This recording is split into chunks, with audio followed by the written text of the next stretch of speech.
Hello everyone. Today I am going to discuss about four quadrant operation of DC machines.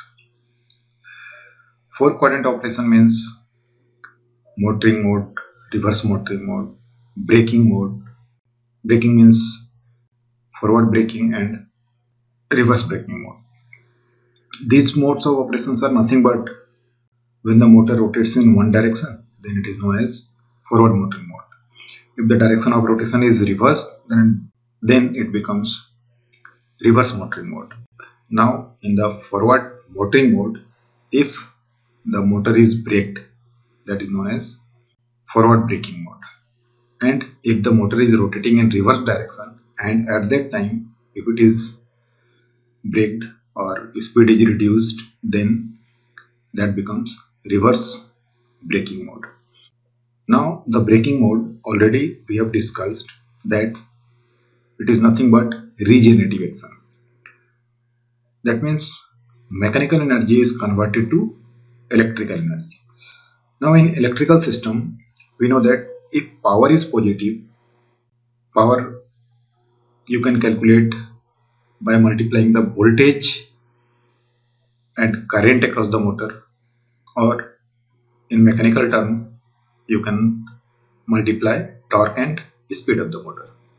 So if power is positive, then electrical energy is converted to mechanical energy.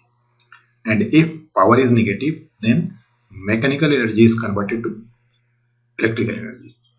So when power is positive, that means machine is working in motoring mode, and if power is negative, then the machine is working in generating mode.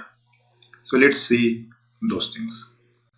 Here four quadrants are shown.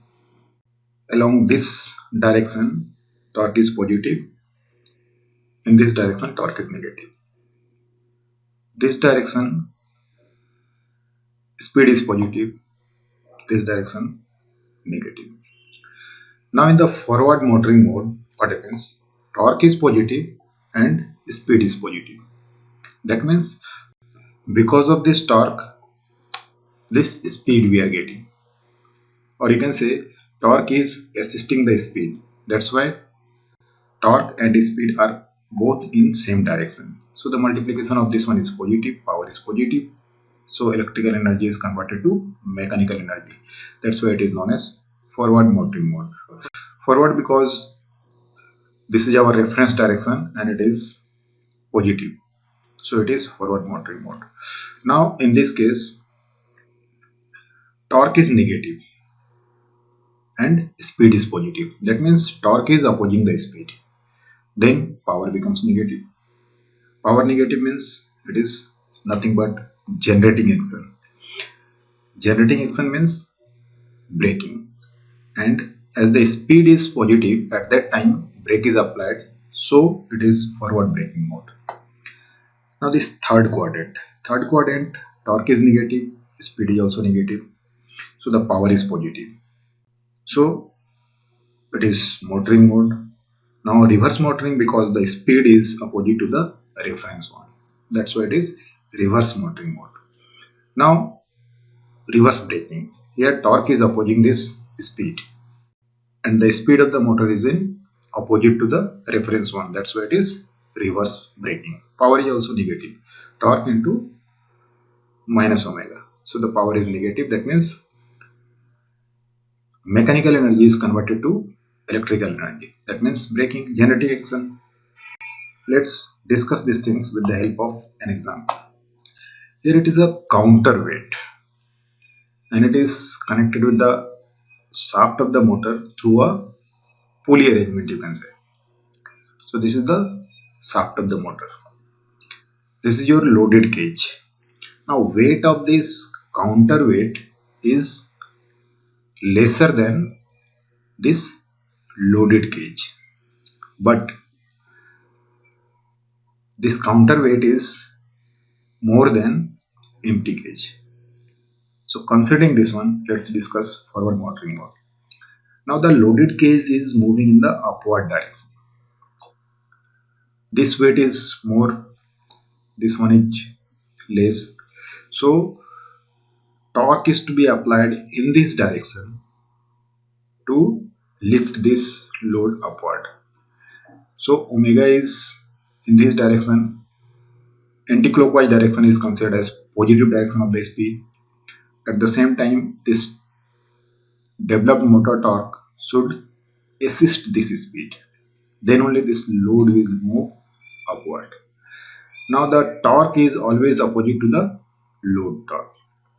Now motor power. Motor power is equal to torque into speed. So the torque is here, it is positive, speed is positive. Torque and speed both are in the same direction. So the power is positive. As the power is positive, so electrical energy is converted to mechanical energy. And this is our reference direction of speed or forward speed or forward direction of speed. That's why this operation is forward motoring mode. Now let's see this one. In this case, the cage is empty. This weight is more. So automatically this cage will move upward direction. But the speed of this cage may be dangerously high. So braking is to be applied to control the speed at this moment. Now to control the speed, motor torque or the developed torque must be in the opposite direction to the speed of this cage. That's why this developed torque is opposite to the direction of this motion. That means the speed is reducing or we are controlling the speed. And the load torque is always opposite to the developed. Now you can see the direction of this torque is clockwise.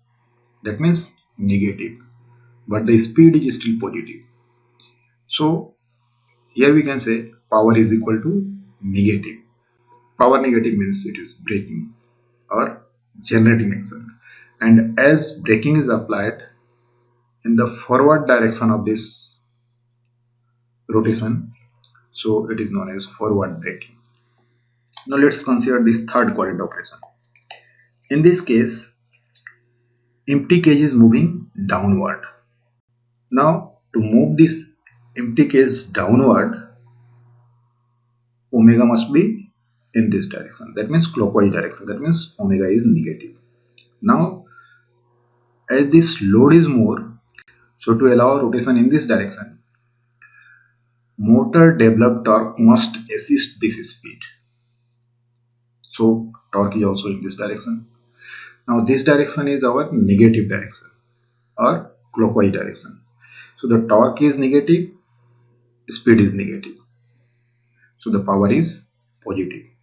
But motor is rotating in opposite direction to the reference one. So it is reverse motoring mode. And load torque is always opposite to the motor torque. Now let's see this fourth quadrant operation. Here loaded cage is moving in downward direction. Now as the weight of this loaded cage is more than this counterweight, so automatically it will move in the downward direction. But the speed may be very high. So braking is to be applied to reduce this speed. So to apply braking, torque must be opposite to the direction of rotation. So if the cage is moving in this direction, so the omega is clockwise. So the torque must be opposing this speed.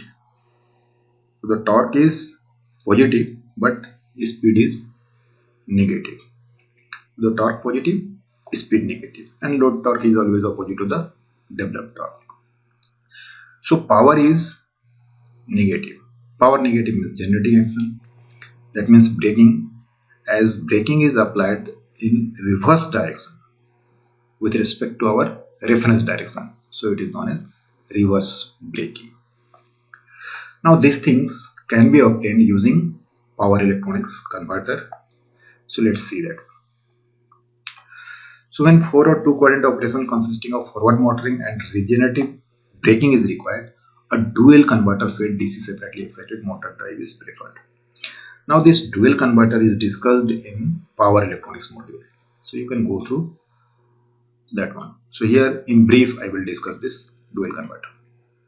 A dual converter consists of 2 fully controlled rectifiers connected in anti-parallel across the armature.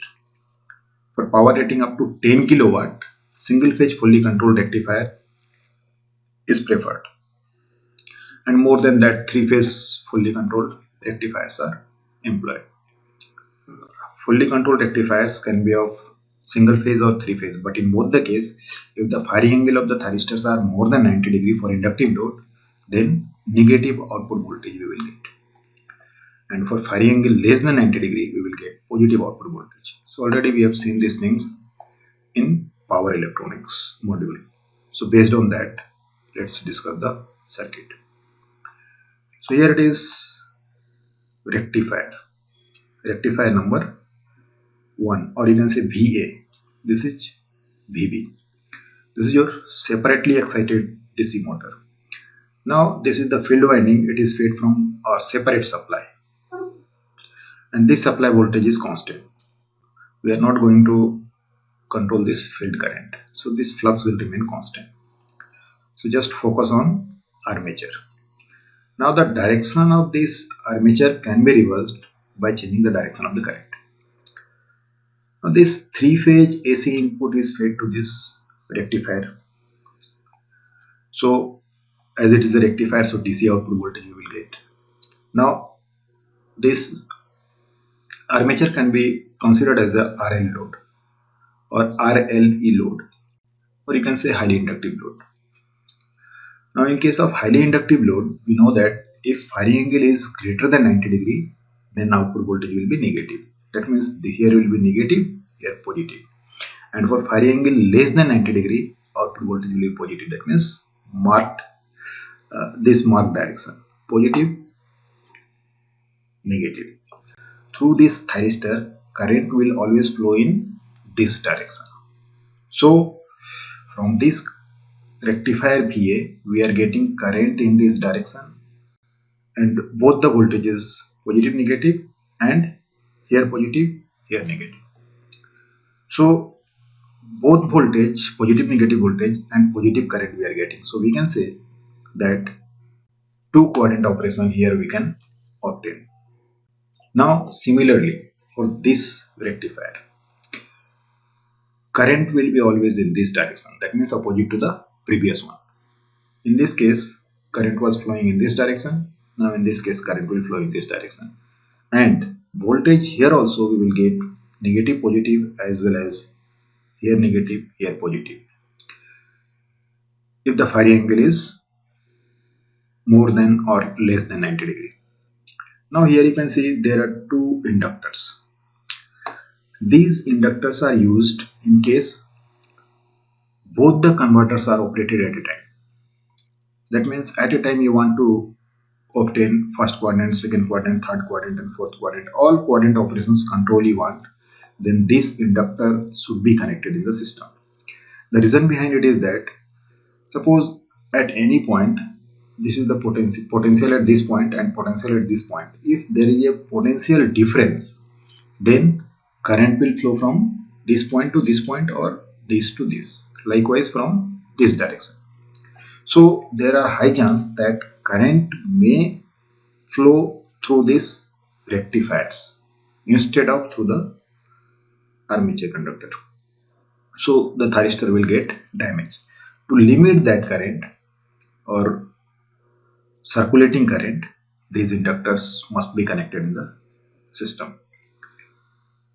But if in isolation mode, that means if one converter is operating at that time, this second converter is off, then there is no need of connecting these inductors. That means there are two modes of operation of this dual converter: circulating mode and non-circulating mode. Non-circulating mode means individual rectifiers will be operated at a time, and circulating mode means both the rectifiers will conduct at a time. So those things are written here, you can go through this one, and in more detail it has been discussed already in power electronics. So today I have discussed 4 quadrant operations of DC machines, and these 4 quadrant operation can be obtained using dual converter. For Rating less than 10 kilowatt single phase dual converters are preferred, and if the motor rating is more than 10 kilowatt, then three phase dual converters are preferred. Thank you.